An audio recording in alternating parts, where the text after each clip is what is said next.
ચલો તો અહીંયા જોવાના છે ઉદાહરણ નંબર 9.1 અને 9.2. ક્વેશ્ચન જોઈ લઈએ. ઇંગ્લિશમાં લખેલો છે પણ ગુજરાતીમાં કન્વર્ટ કરી લેશું. ચલો તો a constant force acts on an object of mass 5 kg for a duration of 2 seconds. એટલે કોઈ ઓબ્જેક્ટ છે જેનું દળ કેટલું છે 5 kg છે, જેનું દળ કેટલું છે 5 kg છે. હવે આ 5 kg દળવાળા પદાર્થ ઉપર આપણે શું લગાડીએ છીએ? બળ લગાડીએ છીએ.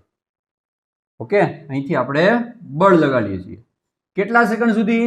તો 2 = 2 સેકન્ડ સુધી. ઓકે, તો એની ઇફેક્ટ શું જોવા મળી? ઓકે, જોઈએ. It increases the object velocity from 3 meter per second to 7 meter per second.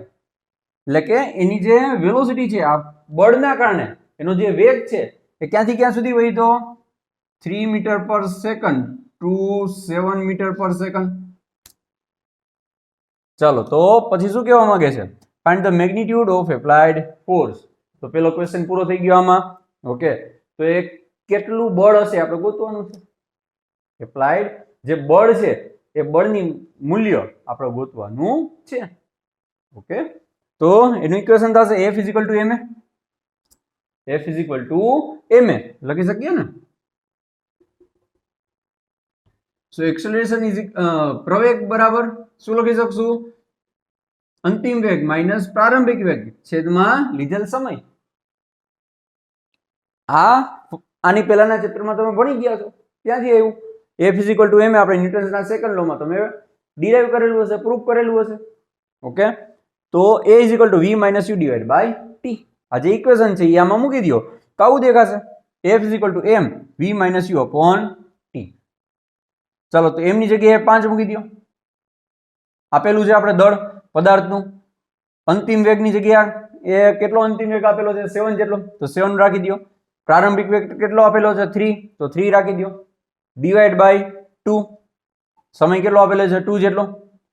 ચાલો તો 5 × 4/2 = 10 ન્યૂટન. સિમ્પલ. તો પેલા પ્રશ્નનો આન્સર આવી ગયો.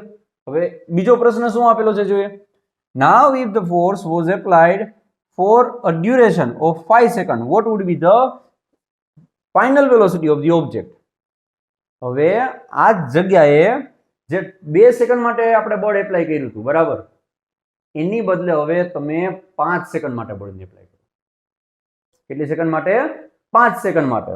તો અહીંયા કંઈક અંતિમ વેગ બદલાઈ જશે ને, કારણ કે 5 સેકન્ડ માટે આપણે બળ આપ્યું છે. તો એ અંતિમ વેગ કેટલો છે આપણે ગોતવાનો છે. તો અંતિમ વેગ માટે અને સમય માટે, અંતિમ વેગ અને સમય માટેનું આપણે એક રિલેશન ગોઈતો હતો, સંબંધ ગોઈતો હતો આની પહેલાના ચેપ્ટરમાં. એ આપણે ઉપાડી લઈએ. અંતિમ વેગ = પ્રારંભિક વેગ પ્લસ પ્રવેગ ઇન્ટુ ટાઈમ.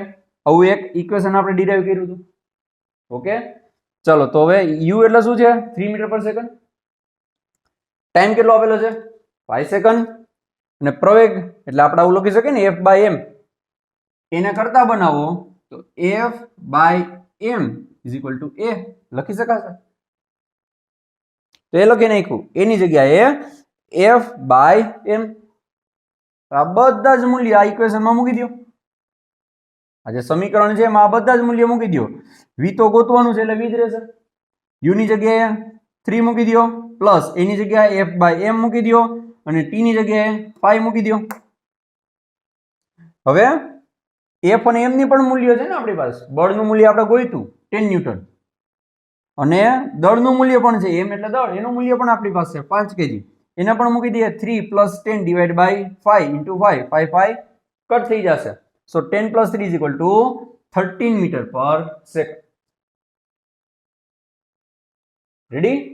ચાલો તો હવે આગળ વધીએ. એક્ઝામ્પલ નંબર 9.2 અને પણ આપણે ગુજરાતીમાં જોઈ લઈએ ક્વેશ્ચનને. which would require a greater force. નીચે બે કન્ડિશન આપેલી છે. હવે એ બે કન્ડિશનમાંથી કેમાં તમારે વધારે ફોર્સની જરૂર પડે છે આપણે ગોતવાનું છે. તો પેલી કન્ડિશન શું કહે છે? તો કે ભાઈ કોઈ 2 kg દળનો પદાર્થ છે, એમાં કેટલો પ્રવેગ ઉત્પન્ન કરવો છે? 5 મીટર પર સેકન્ડ સ્ક્વેર જેટલો. અને બીજો પદાર્થ છે એનું દળ કેટલું છે? 4 kg. એમાં કેટલો પ્રવેગ ઉત્પન્ન કરવો છે? 2 મીટર પર સેકન્ડ સ્ક્વેર જેટલો. તો આ બંનેમાં કેટલું બળ આપવું પડશે અને કયું બળ વધારે છે એ ગોતવાનું છે. તો સાવ સિમ્પલ ક્વેશ્ચન છે. F is equal to ma ઇક્વેશનનો યુઝ કરીએ તો F1 is equal two m1 a1 લખી શકાય. પેલા પદાર્થનું દળ આપી દીધેલું છે, પેલા પદાર્થનો પ્રવેગ આપી દીધેલો છે. તો 2 × 5 ઇઝ ઇક્વલ ટુ 10 ન્યૂટન. તો પેલું બળ, પેલા પદાર્થ માટે બળનું મૂલ્ય કેટલું આવ્યું? 10 ન્યૂટન. ચાલો બીજા પદાર્થ માટે આવીએ. તો બીજા પદાર્થ માટે F2 is equal two m2 a2. m2 ની જગ્યાએ શું મૂકી દેશું? 4 આપેલું છે ને, અને a ની જગ્યાએ શું મૂકી દેશું? 2. 4 2 8. ઓકે, 4 2 8. તો 8 ન્યૂટન. તો આ F1 અને F2 માંથી કોણ મોટું છે? F1 મોટું છે. સો F1 ગ્રેટર ધેન F2. તો F1 ગ્રેટર ધેન F2. આ બધી વસ્તુ પેલા સમ માટેની હતી.